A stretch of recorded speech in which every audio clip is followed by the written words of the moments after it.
please. Continue on. We are about to start the MYC annual safety briefing. We have a whole bunch of people on Zoom who will no doubt mute their microphones so they don't annoy the rest of us. I'll just get rid of this little thing here.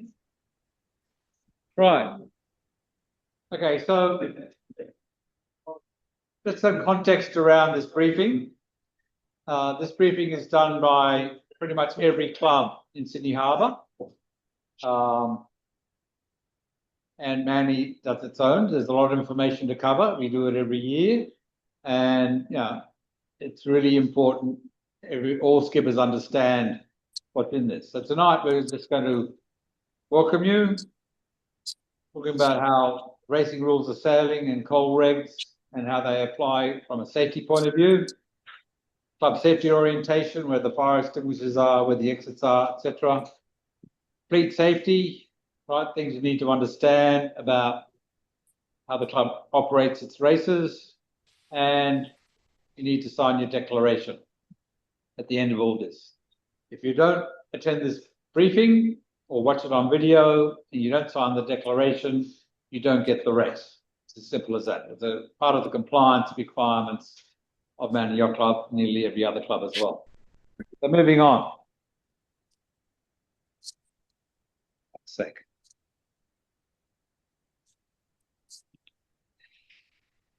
Just so you're aware, the official notice board is on the MYC website. That's where safety notices are published. That's where notice to competitors are published. Any changes to notice of races or sailing instructions are published, or any changes to stuff which happens on the harbour could be published as well. So, every week before you go racing, check the notice board for updates, because there may be information there which affects how you're going to race that day. Now, Manly Yacht Club is an all-volunteer yacht club, and we do remarkably well at this, right? We are very good at volunteering. But I will point out that, more people helping out, many doing a little is preferred over a few doing a lot. We do need race officers and assistants, race officer assistants, mark layers to make this club function and our races to function. If you want to volunteer, send an email to judyrossiter@myc.org.au. Now, this is a slide we did for the presentation night. There's the number of volunteers we had last year. It's really extraordinary. So I applaud everyone at Manly Yacht Club putting their hand up and volunteering. I suspect nearly everyone in the club is on that list. So keep up the good work, keep volunteering, because if you don't volunteer, we don't have a club, we can't run races, we don't have fun. And it's all about having a bit of fun, in my opinion. Moving on. The club and you as the skippers have a duty of care, right? You need to understand the regulations. You need to be aware that there are boating safety officers out there running around from maritime. There are education officers. Sailing committee does risk assessment, safety plan, sailing instructions. The board does equipment maintenance and insurance. The race officer of the day executes sailing instructions, manages the safety plan, does the reporting. I just want to point one thing out. If you are a nominated race officer, you are in charge of everything on the water that day, right? No one can overrule you. If you decide to abandon a race, and the race director says you shouldn't have done that, it's not the race director's call. It's the race officer's call. The Commodore, like me, comes along and says, oh, maybe you got it done this way. Doesn't matter. You're the race officer of the day. You are responsible. So as a skipper, you have responsibilities as well. Yes. Well, I hope I did. It says it's recording. We'll find out later. Otherwise, use the 2023 presentation like we did last year. So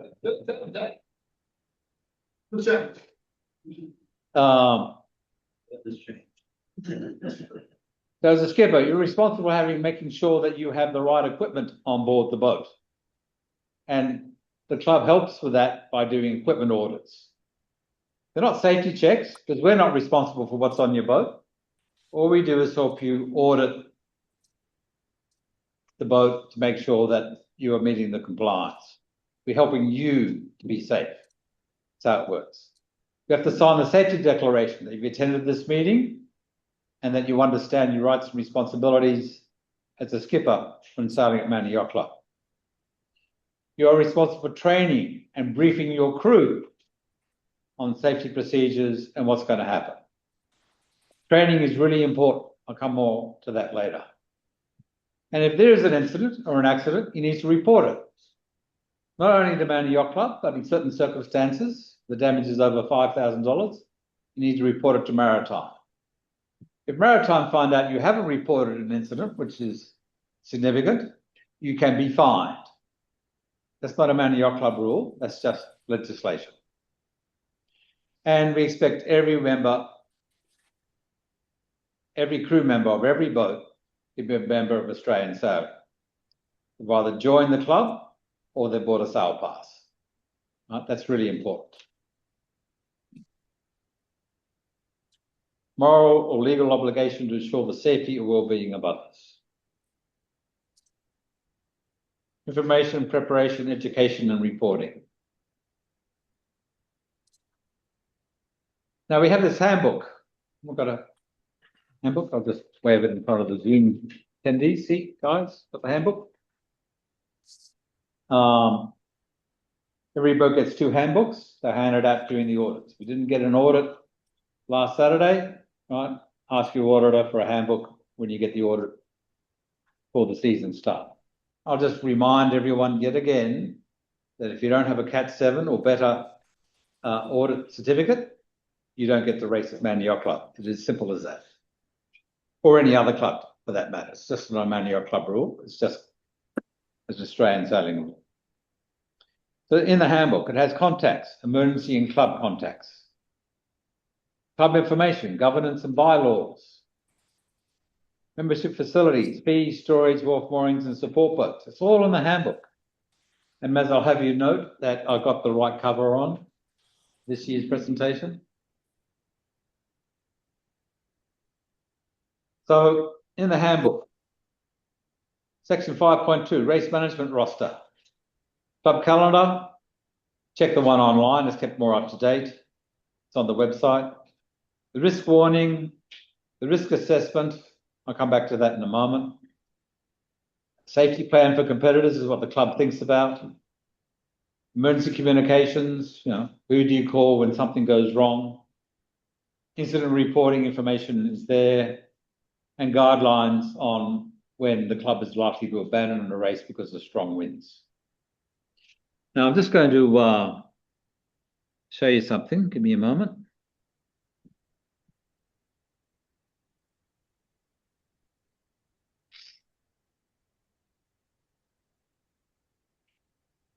Here somewhere, there it is. In the handbook, we have a whole risk assessment section. It talks about what the risk might be, what the likelihood it could be, what the consequences of it are, and the inherent risk level. So dinghy capsize mainly applies to juniors. Man overboard can apply to anyone. We had a man overboard in the twilights last year, in case you didn't realise. Collision. Right, I've only given you the first page. There's several pages of this, but I just want to point this out as a particular thing. You need to take this risk assessment and apply it to your boat. Right? Go through it, think about it carefully. You're the skipper, you're responsible. Do this risk assessment. Let's go back to the presentation.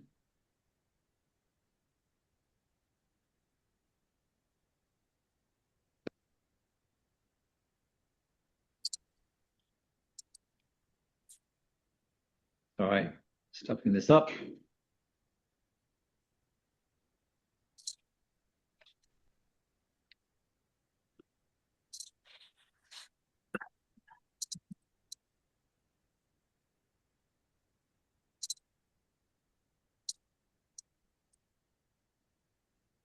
So that's all in section 5 of the handbook. Section 7, general conditions of racing. Here we have rules which are common to all notice of races and sailing instructions. So if we put every rule the club has into the sailing instructions, you'd have a 30-page document, right? So the sailing instructions, the notice of race, is the information you need to run the race. But be aware, you need to read the general conditions of racing, because there are things in there which apply to your boat and how it behaves and operates within a race. For example, are you allowed to turn your engine on in the middle of a race? Do you have to abandon the race afterwards? It's all in there. I'll come to that in a bit more detail later. We have for the Combined Clubs Sunday series, which is a Combined Clubs event with Middle Harbour.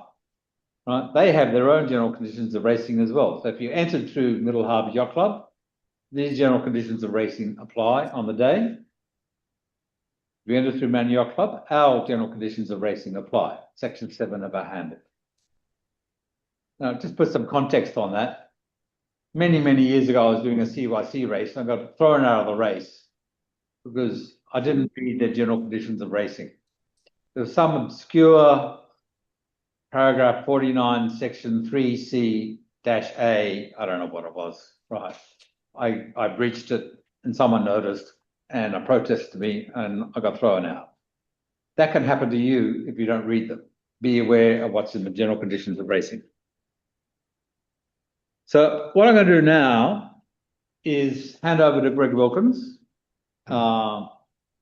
He's taken the highlights out of the racing rules of sailing and he's comparing them with collision regulations. Because we're not out there all racing, all the boats you encounter are racing. There are ships, there's ferries, there are clubs which don't follow the racing rules of sailing. You need to know how to behave around these other boats and not assume that they're going to follow the racing rules of sailing. And Greg's going to explain these differences to you. Thank you, Greg. Step in. So this is just a summary of the racing rules of racing. It's no substitute for attending the training, which there will be on the 3rd of September here, and they'll be doing the same presentation at Middle Harbour I'm doing it at Middle Harbour on the 3rd September, then I'm doing it here on the 9th. The dates are... Can you put your camera back on, please? Oh, he wants the camera back on. I didn't turn it off. Because you break my piece. No, I didn't touch it. I just stood here. I think you took the red wine away. You should have left the red wine in the center of the computer.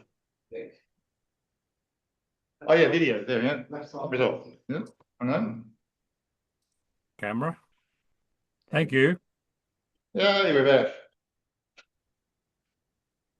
There we go. Okay, and so is it just space to go to the next slide? Should be space for mouse. Nope. Aha, no, that way, okay. Okay, so the racing rules of sailing and the coal regs are about when boats meet. So when boats meet, you're going to need to know how you're going to engage with the other boat. First thing you really have to ask yourself is, do you really need to engage very closely with another boat? Too often when we see another boat coming, we kind of think like it's jousting, where, oh, look, I'm the starboard boat, I'm going to get it over that other boat. I'm going to go in there and do close quarters battle, and I'm going to get one up on that other boat. But what you have to remember is that quite often, the wind is not fair. And if you're going a different way to the other boat, one of you is going the wrong way. And if you don't know which one it is, it's probably you. So the best rule to have, a rule of thumb, is avoid the need to apply detailed rules. The rules are quite complex, and it will get you out of situations if you get into close quarter battle with another boat. But more often than not, the best tactical thing to do is to avoid closing really close with other boat. In this case, Green was the right away boat, but they were actually on a knock, and So rather than thinking, oh, I've got to engage with this boat, I'm going to use my rights and force them to attack, maybe, they're going the right way and you should just tap and not close with them. But if you are going to close with them, you've got to know which rules you're going to be engaging with. And so the rules that we agree to by being signing up to a race and ticking the declarations and things are the racing rules of sailing.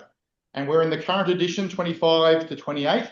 They change every 4 years. And they do make changes every 4 years, and some of them are quite significant. I will touch on some of them in this presentation. Maz is waving back and forth. It's called the Blue Book. And you have to be aware. And for us in the Southern Hemisphere, it tends to change middle of our season. So this January, halfway through our club chance, the rules changed. Not hugely, but some of them are quite significant. And so the racing rules of sailing that we agreed to, they apply between sailing vessels that are in the race, that are in or near the racing area and intending to race, have raced, or are racing. So when you agree to the racing rules of sailing, it's not just from the start gun to the finish. You use those as your right-of-way rules as you're going to the race course, getting ready for the race, getting ready, waiting for the post-moment flag to come down, and as you're leaving it. They probably don't apply when you're in here trying to pick up a hold-off mooring or inside a marina, but generally it's not just the race, it's as you're in the area. And it applies when you're interacting with another boat that is also racing. Doesn't even have to be in the same race, as long as you're both racing. You've agreed to apply the racing rules of sailing to how you do your right-of-way. But the coal regs, which are the rules that apply to all boats out in the water, apply to all other vessels, boats that are not racing, non-sailing boats. There are rules in the coal regs that are not the right-of-way rules. That they also apply at all times, even between boats that are racing.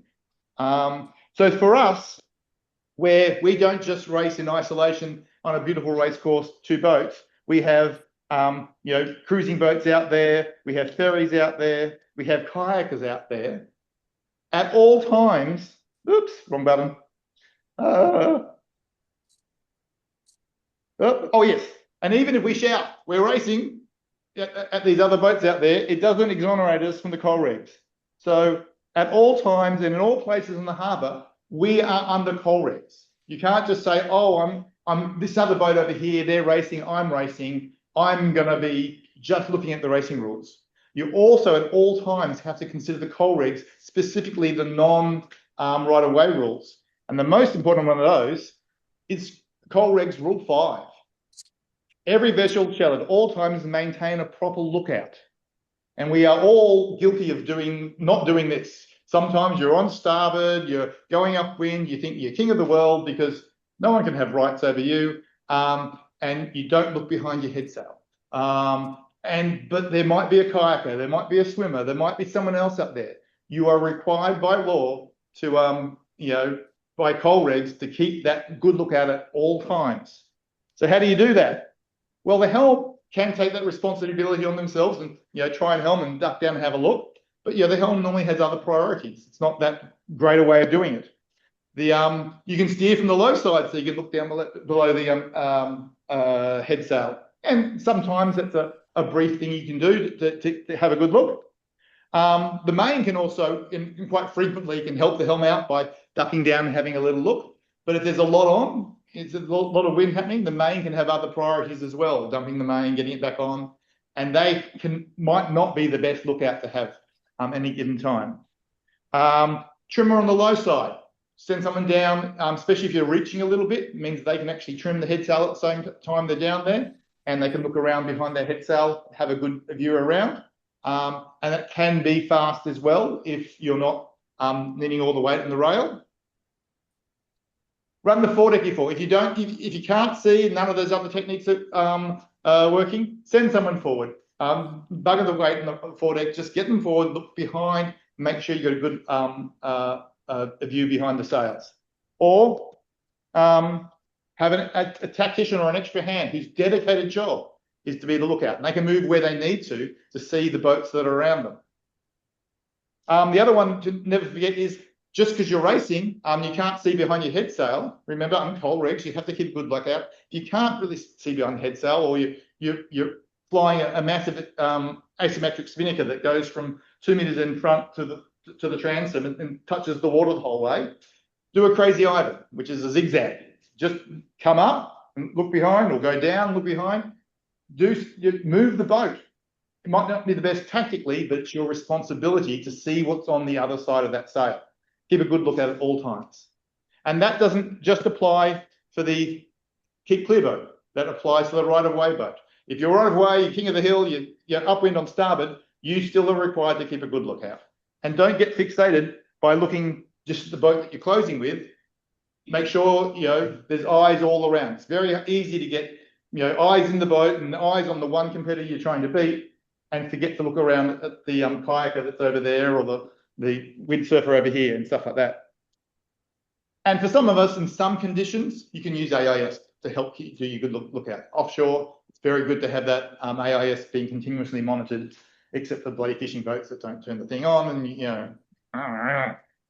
Okay. So finally, we not only are we agreeing to use the racing rules of sailing for our interaction with other racing boats, and that we're always underneath the coal regs. That's actually, I should have said the international regulations for prevention of collisions at sea. Their capitalisation, not mine. So you have to be aware of those two sets of rules. The coal regs also defer to national authorities and appropriate authorities. Nothing in these rules shall interfere with the operation of special rules made by an appropriate authority, which in our case is New South Wales Maritime.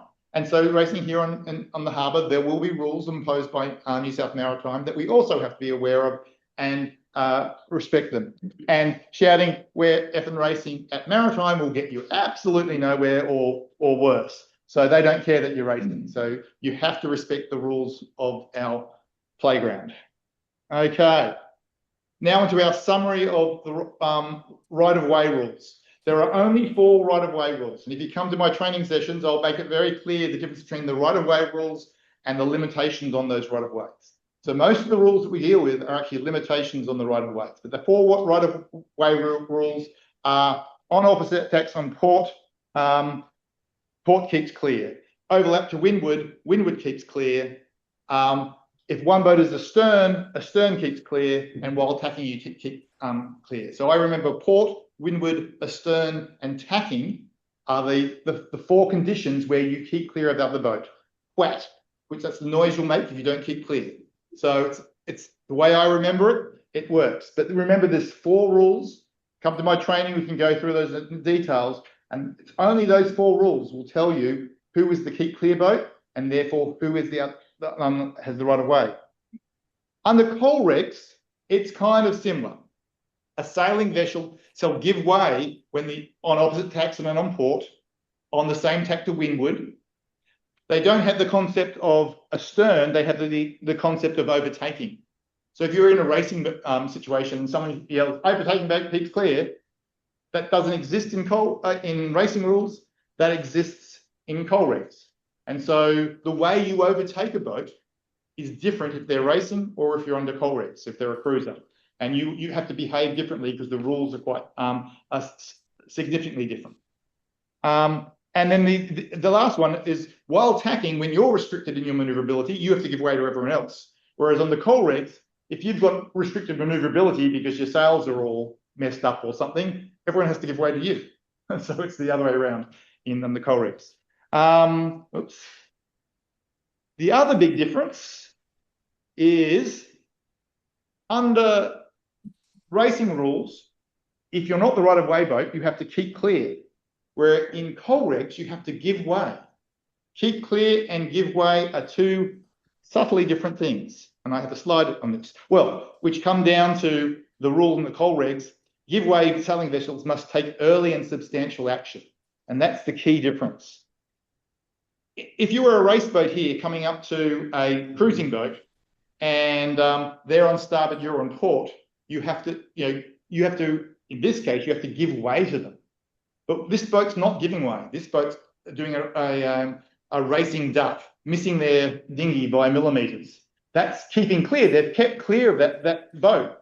but they have not taken early and substantial action. There's probably kids in the dinghy and they're scared and screaming. So if it's a cruising boat, not a racing boat, you must duck by some margin. Early and substantial action is what you have to do. Don't treat a non-racing boat as a racing boat when you're out there. Okay, good man knows his limitation, which means a right-of-way sailor, the R's in the wrong place, knows the limitations. The 4 rules about who must keep clear are pretty simple, but then the rest of the rules are about what the limitations are on the right-of-way. And a right-of-way boat may have to give room to another boat in certain circumstances to help them out. So the general limitations, and again, there's 4 general limitations that you apply to a right-of-way boat. They must avoid contact with another boat. Just because you're a right-of-way boat doesn't mean you can smack into them and hit them. When you acquire rights by your own action, you must initially give the other boat room. You can't suddenly pop your main across, say, ha, I'm starboard, and then hit them. You have to pop them on starboard and say, oh, I'm starboard, give them time to react and get out of the way. If you change course, you must give room. You can't change course to stop them keeping clear. If a boat was keeping clear and you change course into them, you get this wonderful wind shift and you go, oh, I can come up. But now I'm hitting them. You're not let, because you're the right-of-way boat. You're obliged that if you change course to allow them to keep clear. And there's rule 17, don't sail over the proper course, blah, blah, blah, blah. It's never rule 17. It's never rule 17. If anyone's saying proper course, it's not. Don't worry. It never is. CACA. So you'll be a lot of CACA if you don't know your limitations. So that's contact, acquiring, changing, and above, and you can kind of put it to coal regs with the same thing. They have very similar rules. Avoid collision. A collision and contact, obviously, much the same things.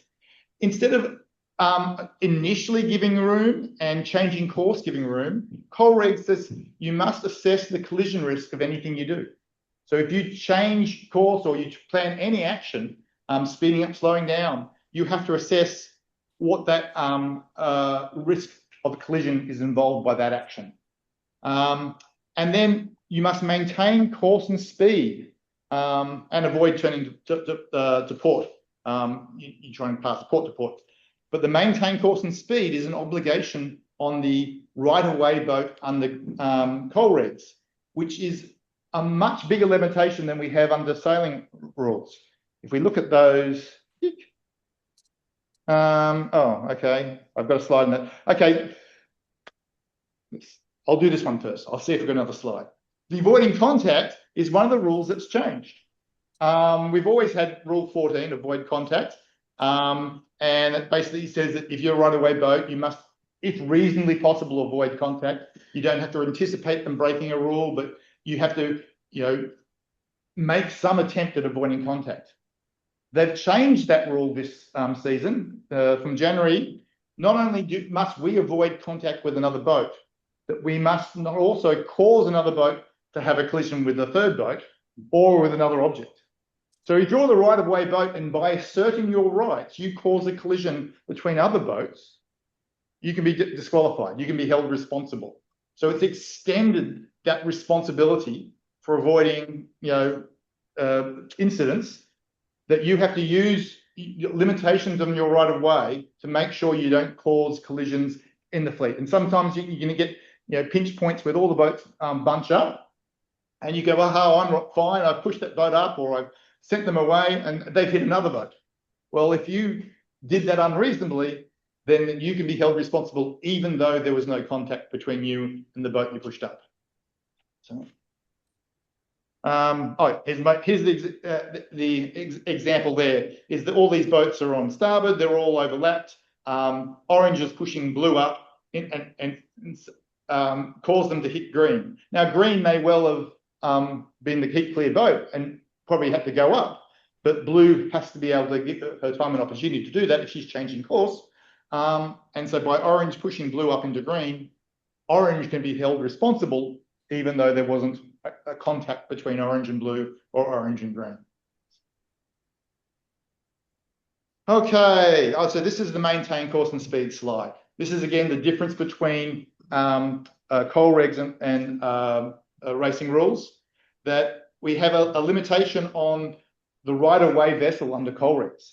If you are the right-of-way vessel over a cruising boat, again, here we have green with its little dinghy at the back, you can't take the shifts and bear away and you know, do your maximal racing thing and miss them by, you know, or enforce them to keep changing course to keep clear or give way. Because once you are the right-of-way boat and you're closing with a cruising boat, you must maintain course and speed, even if, you know, that hampers your race and you can't take that change in that puff and run down. So you have to head on straight. So again, this is about when you're interacting with non-racing boats, you're giving them a wider berth, even if you are the right-of-way boat. You can't push them about. You have to hold course and let them avoid you. Let them give way. And you can't keep changing because they don't understand racing. They don't know why the hell is he zigzagging backwards and forwards like this. But you know, you're doing it for, you know, speed and wind reasons, but that makes them hard for them to know which way to go. So you have to keep going so they can pick a side or pick an action and avoid you. Okay, giving mark room. Oh, this is only one part of 4 of giving mark room. I'm going to read every word here. No, I'm not. There's cheat rules for giving mark room. The outside boat shall give the inside boat mark room, which I summarise as round the outside. When you get to these complex rules, if you don't know them in detail, just go around the outside. If there's a boat overlaps inside you at a mark, an obstruction, I think the same thing I've got an obstruction, just go around the outside. More often than not, it's the right thing you have to do by the rules, and more often than not, it's the right thing to do tactically. Now, when you come along to the longer presentation, we will go into the actual details of the rules of exactly, sometimes you don't have to go around the outside, but we're not racing for sheep stations, guys. Just go around the outside. Okay, no questions, because if you have any questions, come to my presentation 6 p.m. at Middle Harbour, 3rd of September, or MYC 7 p.m. at the 9th of September. Back to Stephen.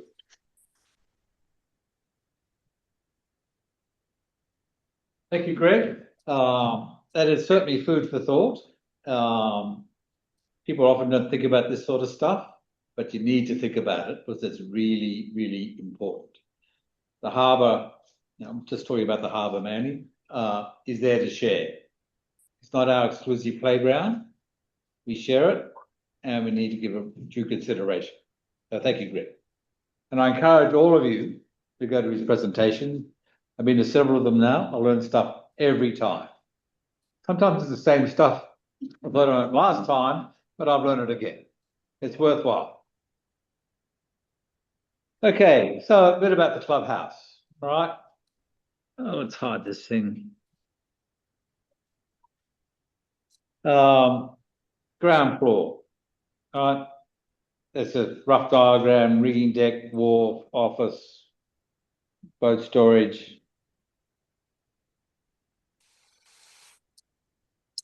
I don't know what that cross means, but anyway. Fire extinguishers probably next. There's an AED just there at the bottom of the stairs. At the bottom of the stairs going down. Oh yeah. Can I say what you did the other day? Peter has had a little bit of a recent experience and has thrown in $500 towards an AED for the Man Yacht Club, Robbie R. He did. So the greatest risk for a heart attack is already having a heart attack. So Peter is a very sensible man.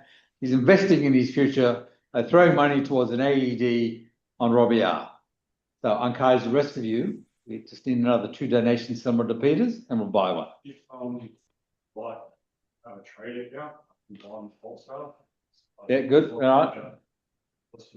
Come and talk to me, and you know, when we get enough money, we'll buy one. There's a first aid kit down there as well, next to the AED. The X's, there's the missing fire extinguisher. That's right, because we put a fire extinguisher there, and for several years the kids come along and use it to spray shit all over the place. So we took it away. It was never full. It was always being used and abused. But we do have other fire extinguishers. One in boat storage, one in the equipment room, and one outside the office. We have fire hoses. One on the wharf and one there. They are not to be used to wash your boat. Okay? I'm just saying that very clearly. They're not to be used to wash your boat. Laser sailors, pay attention. There are other hoses down there to do that. The downstairs shower is mainly a disabled toilet and should be respected as such. But should someone be suffering from hypothermia, there's a shower on there, and it's the quickest way to warm someone up to shove them into a warm shower. In those circumstances, don't hesitate. Right? If you don't have those circumstances, keep the disabled toilet clean and available for the disabled people. We have toilets upstairs here, if you want to go to the bathroom. Accessible toilet. Well, it's coming. It's an accessible toilet. Downstairs is yes. Okay, not disabled. Accessible, okay. Thank you, Kerry, for that clarification. So what does this mean? Right, this little symbol here, right? That's a gas valve, right? Over here is a barbecue. Some years ago, and Greg can attest to this when he was Commodore, the barbecue caught fire and it was roaring up, the fire brigade were coming, the roof was on fire, we thought we were going to lose the whole club. Greg had no way of turning off the gas to the barbecue. Ran downstairs, the gas bottles are in a wire cage. I'm not going to go any more into that, how you solve the problem. I couldn't find a big enough stone to take the padlocks off, but the fire did turn up very big lock cutters. Good. So after that experience, we learned from experience. We installed a valve up here. It's just outside there, where you can turn the gas off for the barbecue catch fire. All right. More importantly, for most race days, the comment is, why isn't the gas coming out of the barbecue? Turn the valve on, guys. Okay. There was a valve, it was next to the barbecue and we couldn't reach it. That's why we moved it. Thank you, Kerry. We have a first aid kit in the office.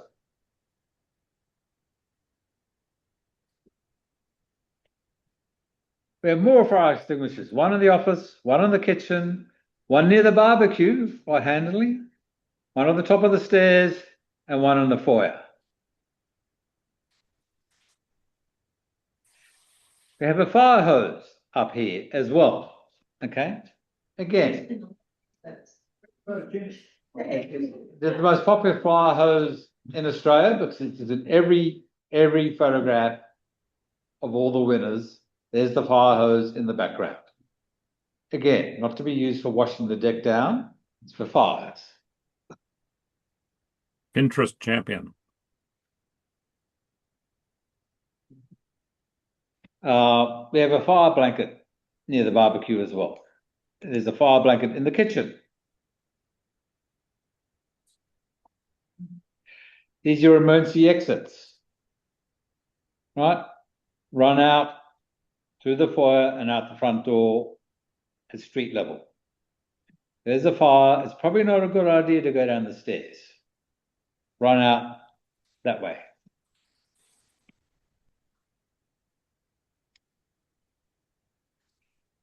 That's it. Emergency access to the club.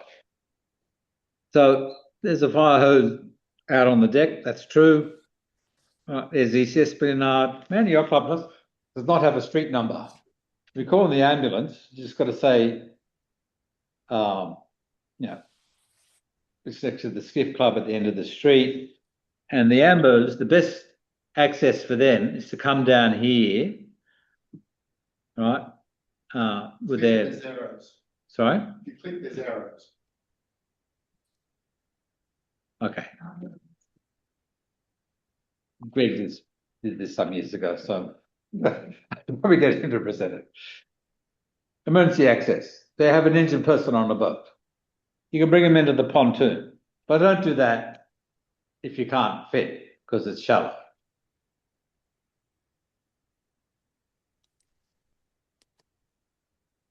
Emergency access for the ambos, come down here this way, come along here this way, or if it's up in the hall, come down the stairs and through the front door. Skiff Club has an AED as well as us.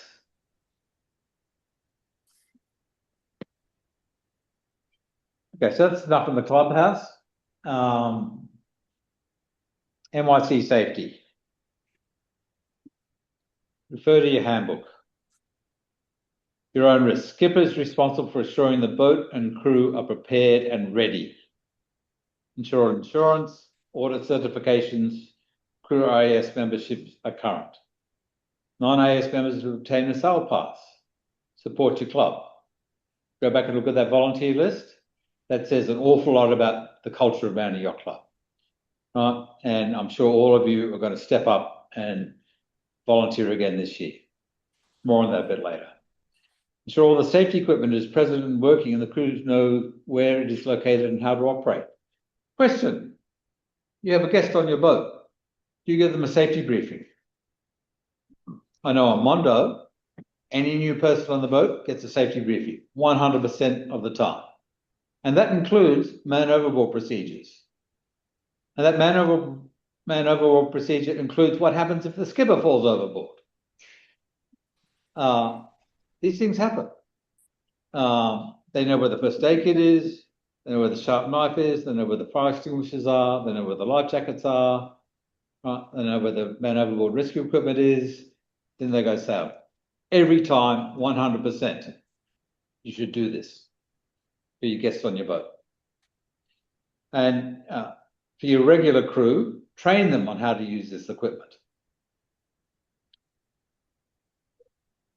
Ensure the crew is sufficiently competent and experienced to cope with the expected conditions. Right, so yeah, you may have a Wednesday afternoon crew. Are you going to take them in a Hobart? Probably not.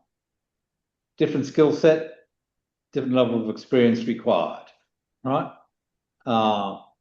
Make sure you are comfortable as skipper that your crew are able to cope with the conditions you are expecting in this race. If not, don't race. Just don't.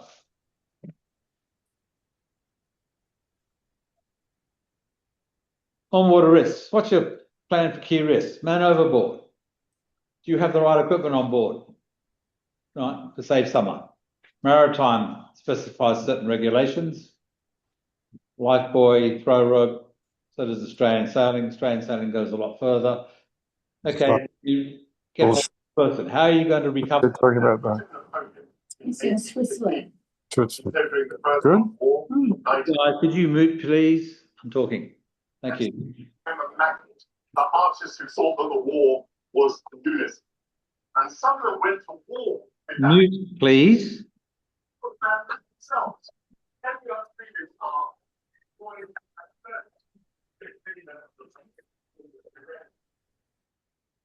Got to go ahead and mute them.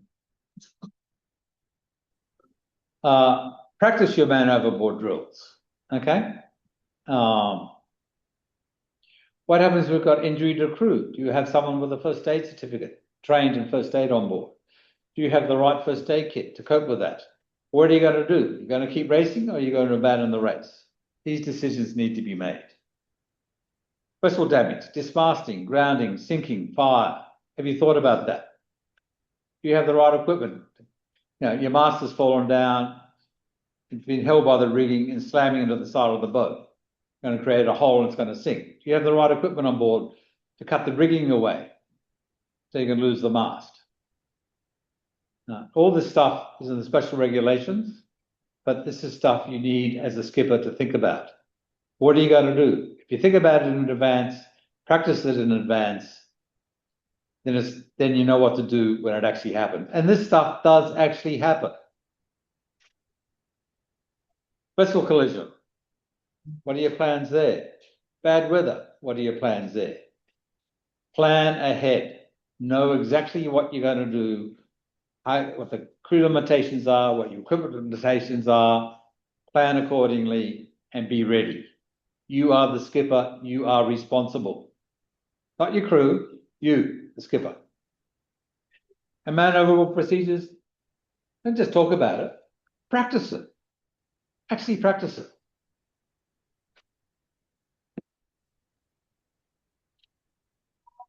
You just on that point, you'll be actually surprised. Your thinking process is, here's what I'm going to do. When you actually practice it, then you have what your plan was hitting reality. You're going to change your plan every time, I can guarantee.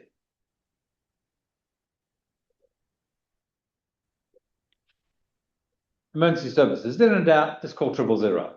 Right? If you're in a complete panic, nothing else is working, just call 000. Right? They're really good. See the safety plan for competitors in the handbook. If on VHF, you can call on channel 16, that's the emergency channel. Mayday or PAN, depending on the emergency. I have used PANs on radios in the past. Right? Mayday should never be used in an absolute life or death situation. If you call a Mayday, rescue services will pull out all stops. Aeroplanes, helicopters, boats, they'll go flat out. If it's not a serious Mayday, you're in serious trouble. But if it's Mayday, they will do whatever it takes to solve the problem for you. If it's just below a Mayday, like, we've lost our rudder, and I'm talking from experience here, and we're drifting towards Barrenjoey at about 4 knots, and we've got about 40 minutes before we hit the rocks. So that's not an immediate Mayday, that's a PAN. In 10 minutes from the rocks, maybe that turns into a Mayday. We did get rescued by the water police in that particular situation. Thank God.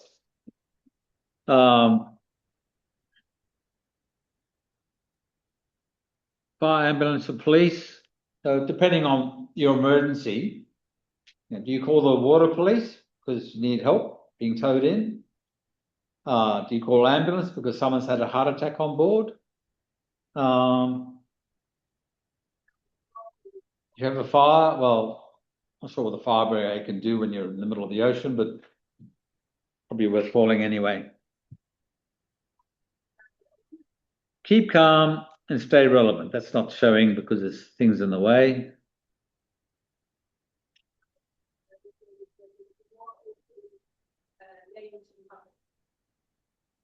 Yeah.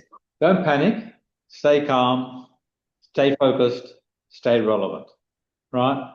The people on the other end of the line, especially if you're calling 000, will guide you through what they need to know. Listen to them and follow their instructions.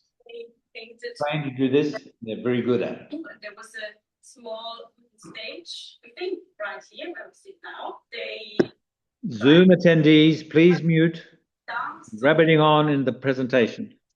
Swiss stories, French stories. That wasn't recognized as being done. You know who you are. I can see you.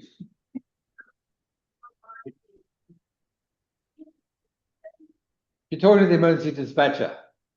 Location of the patient. Is it the club? Is it on the wharf? Is it on a boat? All right.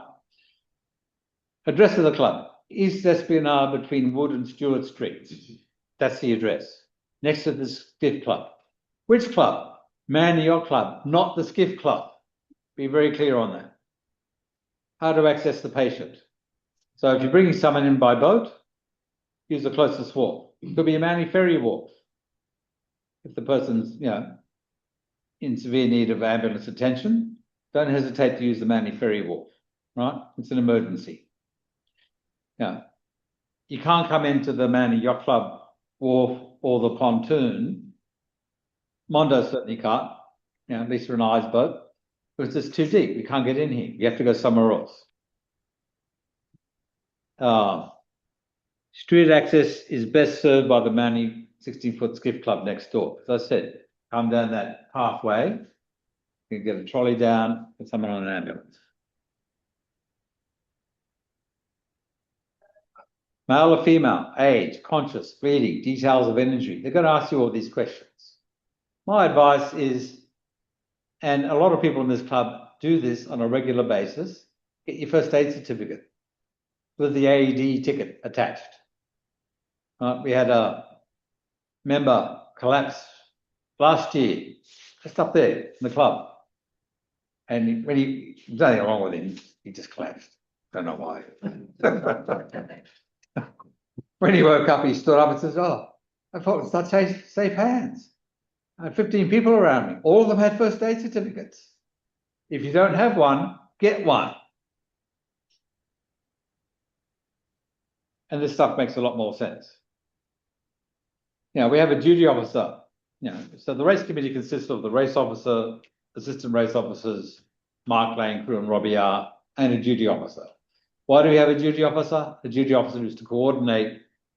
They sit here and do nothing most of the day, answer the occasional phone call and radio call, but their primary job is to coordinate an emergency.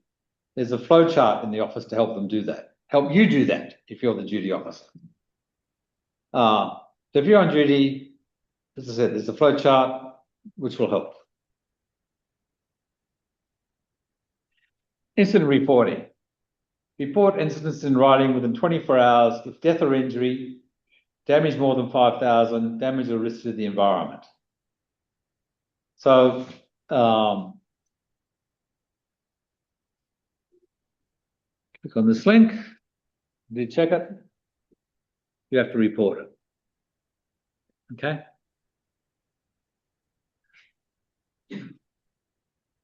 Now how do I get back? Jeez.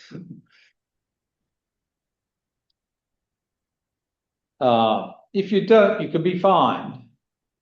Right? This is a maritime regulation by Transport New South Wales.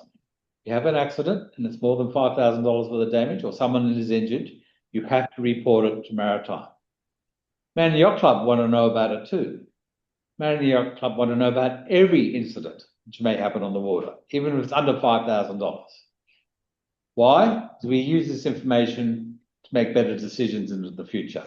What can we do better? How can we do it better? Right? Please share the information, fill out the Manly Yacht Club accident incident form. It's on the website. And if you think you've been wrong, lodge a protest. Protests are good. Everyone learns the rules as a consequence, and we all become better sailors afterwards. You don't have to proceed with a protest, but lodge one anyway. Fleet briefing. Order day's just been completed. We did 24 yachts, I think. There's a whole bunch of boats out there which are not yet audited. I remind you, you don't have your audit certificates, you don't get to sail on the Twilights, or the Summer Series, or the Club Champs, or anywhere else. If you have an audit which is still current, that's fine, but it lasts for 1 year. You have to get it renewed after that. Our chief auditor is Kimball Mann. You can contact him by audit@myc.org.au. And just remember, right? You are responsible as a skipper for the equipment on your boat, not the auditor. Auditor just checks it and gives you advice as to whether it's up to date, in date, working, and it's on board. You're responsible for maintaining that. So don't put a bunch of life jackets on board for the auditor and then take them off as they weigh too much. That is just not on. Every boat in this club and most other clubs is subject to random audits without notice. Be aware of that.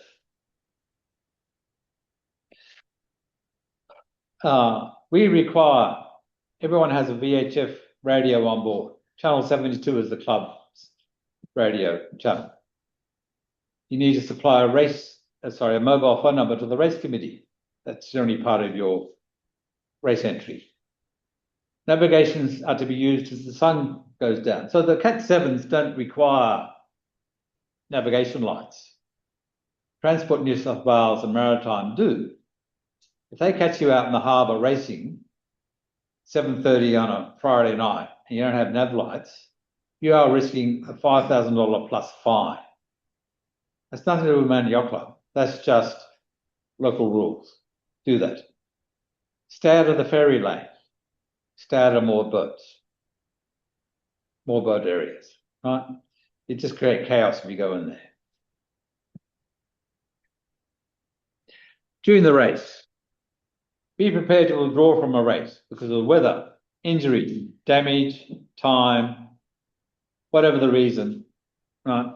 The wind's died, you're not going to finish in time, okay? Withdraw. You've injured a crew member, withdraw. Your boat's damaged. The main fell down the haze at the top of the mast. That happens so often. You can withdraw. But the important thing is, if you do withdraw from a race, you need to let the race committee know. Because if at the end of the day, the race committee can't find you, the race committee will go into a separate set of procedures to find you. They'll ring you, they'll try and contact you, they'll ring you emergency contacts. If they can't get any result, they will call the water police to go looking for you. Man Yacht Club will not abandon its responsibility ever. So if you, I didn't finish the race, I won't tell anyone about it. Well, trust me, it's going to be coming down upon your head real soon after, because Man Yacht Club will do all of those things. Tell the race committee you have withdrawn and that you're okay and you're safe. Otherwise, the club will implement emergency procedures to follow up.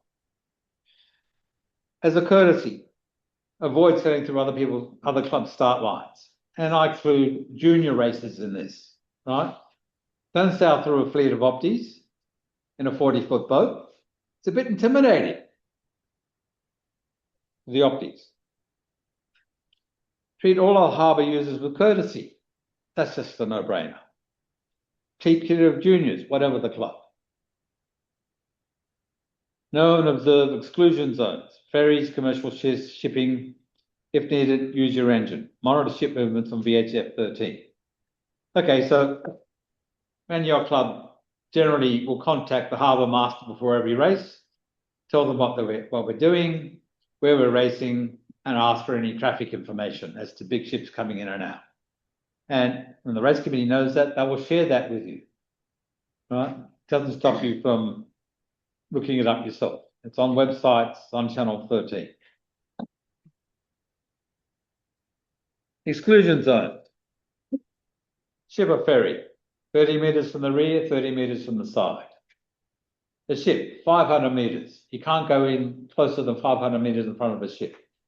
The ship's coming in, generally there's a pilot boat in front of it. Ferry, it's 200 metres. It is so tempting sometimes just to cut these rules, right? Because you're in a race, you got your race face on, you're all excited. If I could just do this, I could get the jump on the rest of the fleet. But I can tell you, if you cut between a ship and its pilot boat, the race committee, if we hear about it, will subject to protest with a view to disqualification. If we could disqualify you instantly, we would, but the racing rules of sailing don't allow that. So you'll be subject to a protest. And I can assure you, Transport New South Wales take this quite seriously. They do occasionally ring clubs with sail numbers and say, this boat did this, right? If the race committee hears about it, you'll be subject to protest. Don't do it. Think about it in advance. You can use big ships to tactical advantages by making decisions, as Greg says, a lot earlier. I'll just go this way. That way I'll avoid the ship.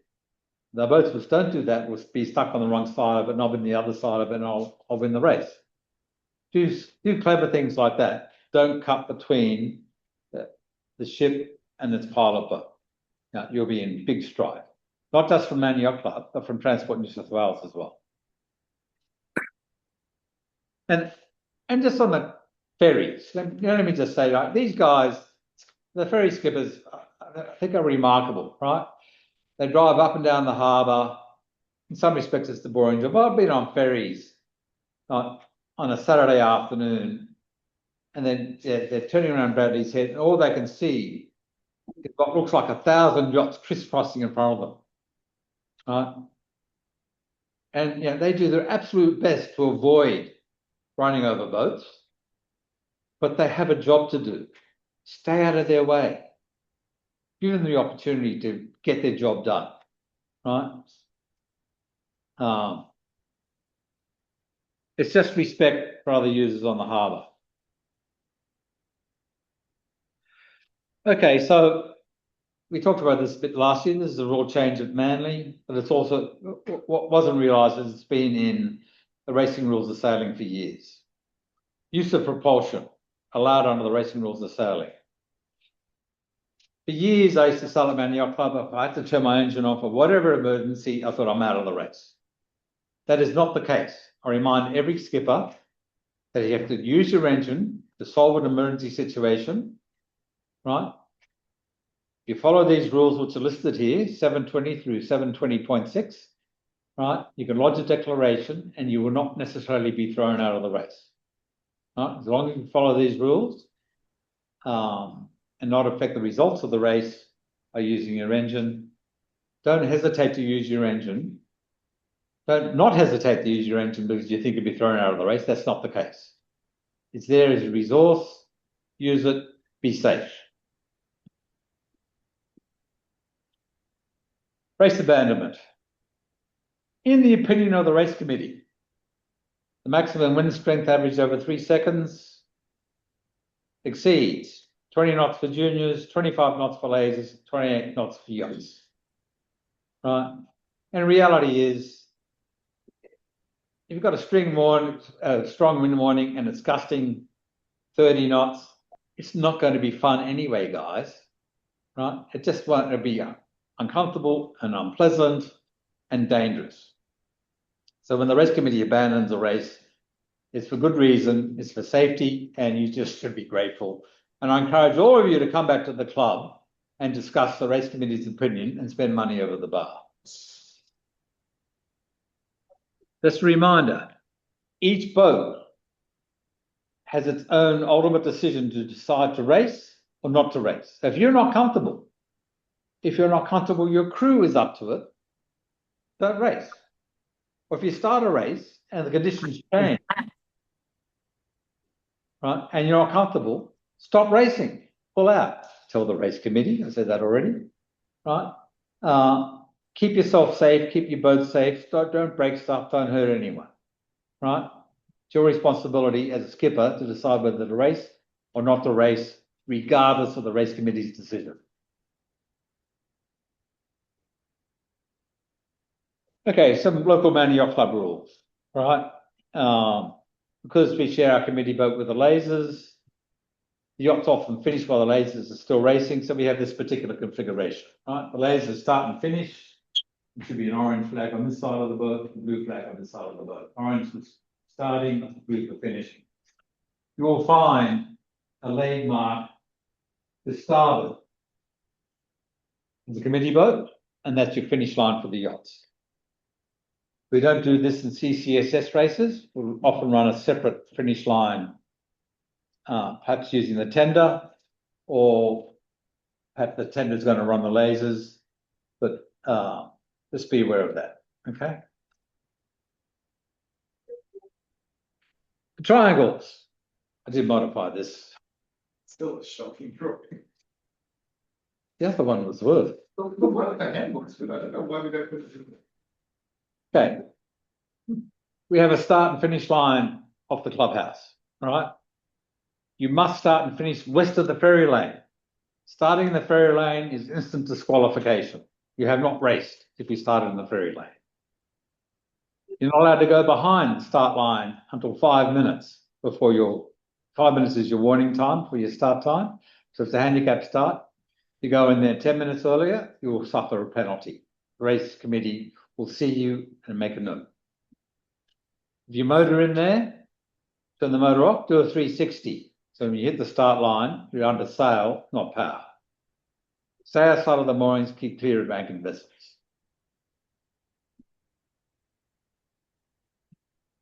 That's our start line there now. We did move it a couple of years ago, right? So it now points more this way. The used to finish up over here somewhere, now it finishes up over here. However, there's a not a fictional, a virtual pin, which is in line with the eastern wall of the Manly Pavilion there. Anything on that side of the line, you haven't finished. You finished on the wrong side of the pin. And it's side between here and the ferry lane is a legitimate finish. It's in the handbook. Make a note. Generally, put the pin there once or twice a season just to remind people where the pin should be. But normally we don't lay a mark. You just need to be aware that you have to finish to the east. If you can see this wall over here on Manly Pavilion, you're fine. If you can't see it, you're not fine.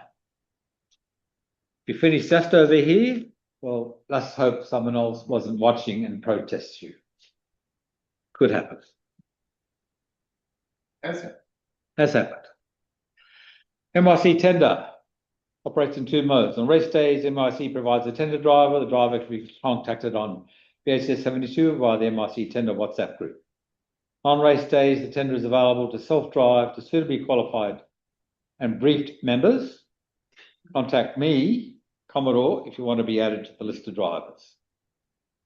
There is a fee for this service, and it's on page 17 of the handbook. I'm not going to go through the fees now. The rules of running the tender. No leaving the tender on the mooring going off for a 6-hour sail. That's unfair on everyone else. Bookings are typically 3 hours, blocks or longer. Experience says it's usually a lot less than that. No one else wants it, use it. No taking the tender without booking it first. All booking is done through the WhatsApp group. First in, first served. If more than one person wants to use the tender at the same time, be cooperative, help each other out. Well, I'll drop you off and I'll pick you up afterwards. No issues with that. Remember the 4-knot speed zones in moored areas where signposted, I should say. Wear a life jacket when alone. There's a life jacket inside the console. Always attach the kill switch, curly cord, to your wrist or leg if you're on there alone. And if you're not alone, attach it anyway. No leaving Manly Cove or North Harbour without permission. When approaching moored boats, go slow. When up on a plane, reduce your revs below 5,000, probably about 4,500 is a good number. Get you around quick enough without wasting fuel. Get over temperature alarm, slow down immediately. I think we fixed that problem. After use, put the tender away on a fold-off mooring, tied to the wharf. Don't do what some of our paid tender drivers do.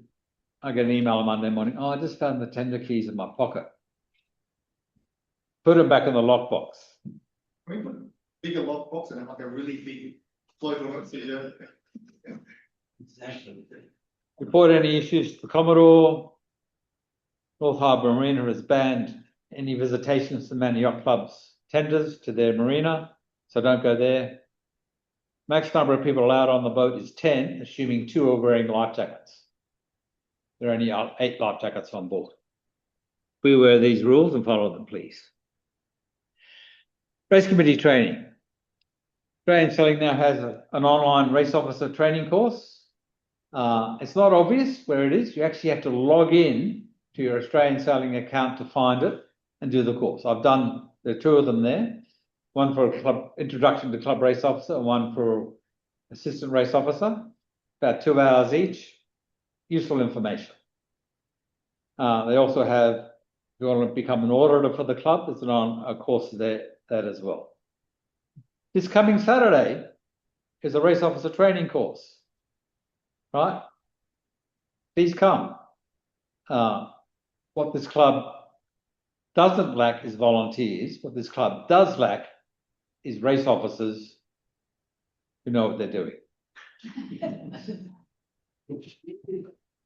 Please come and do the course so you know what you're doing, okay? 2 parts. First part is talk and talk, theory in the morning, and the afternoon is on water where we practice driving, ready, get, set, and Robbie are. So on this, and this weekend, we're offering a free barbecue in between. Duty boat requirements. All yacht must cover at least one race. Volunteer or you'll be allocated. If you cannot make an allocated race, that's okay. Negotiate with another boat. Swap. You may be on holidays. They're not. Swap. Preferably arrange a replacement before contacting the race director to say you can't do it. Right? If all else fails, the race directors end up becoming race officers, and that's not fair on anyone. Right? They do enough work as it is. So if you get allocated a duty day, do your absolute best to be there and make sure you can provide a trained race officer. Oh, let me remind you, there's a race officer course on this Saturday.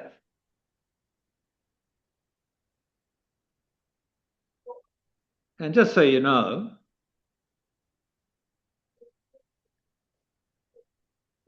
the club has already pre-allocated all the boats for the season, right, for all the various races.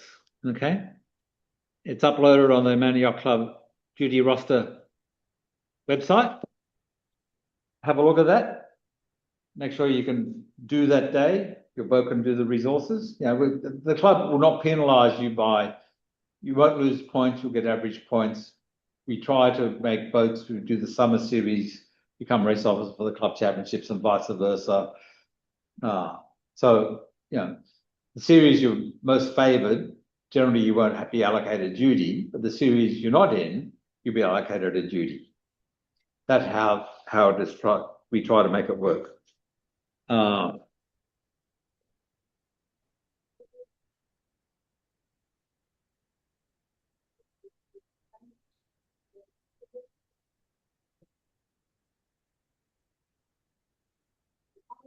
Yeah, that's all right. I've lost my place.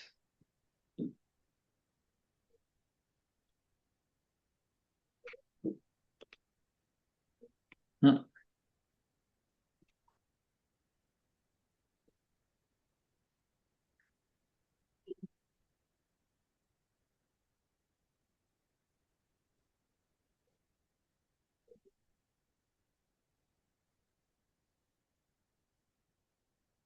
And there's a safety declaration, which is on the website, which simply says two things. It says, you've attended this briefing, you understand and agree and will comply with everything you've learned in this briefing tonight. And two, it lists a few things which are above and beyond the Cat 7 requirements. For example, hand-held VHF radios, substantial 10 fenders, space blankets to keep people warm, some extra requirements Man Yacht Club wants you to have as part of your safety kit. So, as part of your compliance, along with your insurance, your audit form, this has to be signed and submitted to the club before your race. Thank you very much.